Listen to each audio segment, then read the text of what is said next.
Jumana and I met on the green grass of student housing at a family potluck in Davis, California. She had the kind of dark beauty that I recognized immediately from home, and something about her eyes that reminded me of a shy gazelle. I was with my baby boy. She was with hers. I walked up to her. What's his name? Tamer. And yours? Itai. Where are you from? Jerusalem.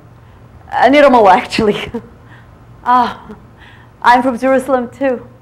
Her American husband stepped right in. My wife is a Palestinian, you know. I knew. I didn't know if she'd want to talk to me. She didn't know if I'd want to talk to her. I grew up in Jerusalem, a divided city where the buildings are made of chiseled stones, Even Yerushalmit, Jerusalem stone, we call it. When I was a little girl before 1967, there were always places at the edge of the city you couldn't go to. It was the border. Once my mother took me to such a place. There were rusty orange signs everywhere. Caution, mines, no man's land, no passing beyond this point. She took my hand and we climbed on a heap of stones and stopped in front of a large roll of barbed wire. Through it I could see a field with slabs of concrete and iron beams sticking out like crooked fingers, and beyond them, filling the entire horizon, was a wall. It almost looked like the fortresses from the fairy tales, with rounded roofs and minarets peeking behind it. My mother pointed. You see the wall over there, Noali? That's the old city. The wall surrounds the city all around. No cars can go through. The streets are so narrow, you can jump from roof to roof. Inside, it's divided in 4 quarters.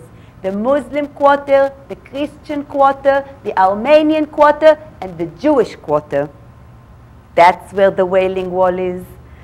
The last remaining wall of the temple that Solomon built. Jews lived there for thousands of years, and now they won't even let us pray at the Wailing Wall anymore. What can we do? We won the state. We have our independence. But the old city we lost. So many gave their lives. My mother is always sighing and talking about dead heroes and the blood that spilled, and I didn't like it there. I was scared. I wanted to go home. I was scared of them, the Arabs. They could be watching us from behind those walls. They could shoot us.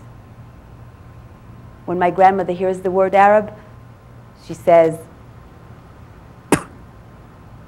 Yimach Shmam, may their name be erased. They took my Yaakov. Yimach Shmam. Yaakov was her son. Where I come from, the news is on the radio every hour, 24 hours a day. On the buses, the drivers turn the volume up, and all conversations stop. There's always something. Bombs in the marketplace, terrorists, wars, wars, wars. But there's no choice. That's what I grew up with. There's no choice. There's no choice. We don't want wars, but there's no choice. There's no choice. They want to throw us into the sea. There's no choice. This is our only home. We have nowhere else to go. My father had to leave his home in Prague in 1939. My mother's family fled Nazi Germany in 1936.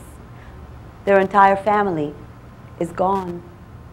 On the Sabbath, my grandmother blesses the candles. She covers her eyes and she mutters names.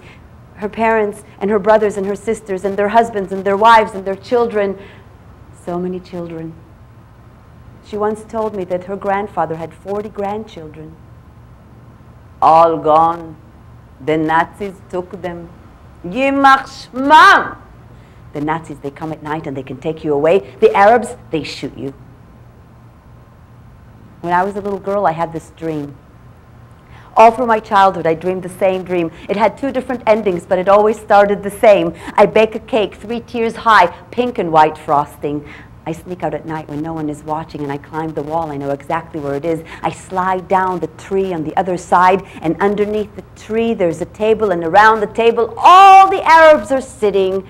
I come dressed as one of them, and I offer them the cake. Version number 1, I bring a poisoned cake. They eat it. I only pretend to. They die. I save my country. I bring peace to Israel. When I was a little older, I realized maybe it won't be so simple. So I dreamed that I bring a real cake. They eat it. They like it. And then I reveal myself. I say, look, it's me. I'm a Jew, an Israeli. We're good people. Please stop shooting. You frighten the children. I'll tell you what. Why don't we make peace? And I can bring you many cakes. They agree. I save my country. I bring peace to Israel. My mother believes that I'm an extremist. Because since 1979, when I went to university, I started going to demonstrations against the occupation of the Palestinians. Ah, Noali, Noali, you are so naive. You're not realistic. You talk about their suffering. What about ours? The trouble with you is that you don't know the history, but I was there in 1948. I was there. How we were attacked from all sides. And then again in 56, in 67, in 73.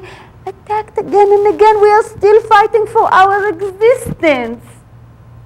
You think for 1 minute that if they had won in 1967, we would be alive today? Not a chance. They don't want peace. They want Haifa and Jaffa and Jerusalem, and that we will disappear. Jumana and I watched our children grow up together on the green grass of Davis, California.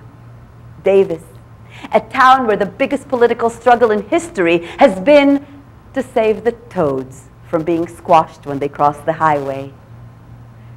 They built a tunnel to save the toads in Davis. Tamara and Itai were friends in kindergarten. They spent hours being superheroes, conquering the world together. We watched them grow without the fear. And no one put it in words, but each of us knew. Back home, my son would grow up to join the army and check IDs at roadblocks. Her son would grow up to arrive at the checkpoint and throw stones at the oppressor. Slowly, cautiously, over the years, Jumana and I started to talk. At the park, at the kitchen table, hours and hours over the phone with a baby crying and the dishes piling up. She said, I grew up with fear. That's all I remember. I grew up with fear. I grew up under Israeli occupation. She said, I never met an Israeli who wasn't a soldier or settler until I met you. She said, look, I really don't have any horror story to tell you. I don't have any horror story like most of the people do. Our house wasn't demolished. Our trees were not uprooted, at least not many of them. And thank God nobody in my family ever got killed. Besides, I left such a long time ago, like you. It is so much worse now. I can't even begin to describe to you. My people are being killed every day, and my life is sheltered. I live here. My life has always been sheltered. I'm not a typical case. Why would you want to hear my story? I said, I never had a friend who was a Palestinian before. I want to know how it is. She said, all right, I'll tell you. I'll tell you a funny story. How I was arrested. You know, I come from a good family. My father came from a small village north of Ramallah. When we were small, there was a little hill there. We would go to visit my grandfather. And my father, he would take me to that little hill. He would take me by the hand to the top of it. And from there you could see all the coastal cities. The lights were sparkling. They looked so close, you could almost touch them. And my father would point. Jumana, you see those lights there? That's Ramle. You still have many cousins there. And to the south, that's Jaffa. That's where our family is from. Your grandfather was born there. His brothers, they had to leave their home there in 1948. So that's my story. My grandmother, She grew up under Turkish occupation. My parents grew up under British occupation. They were married under Jordanian occupation. And I grew up under Israeli occupation.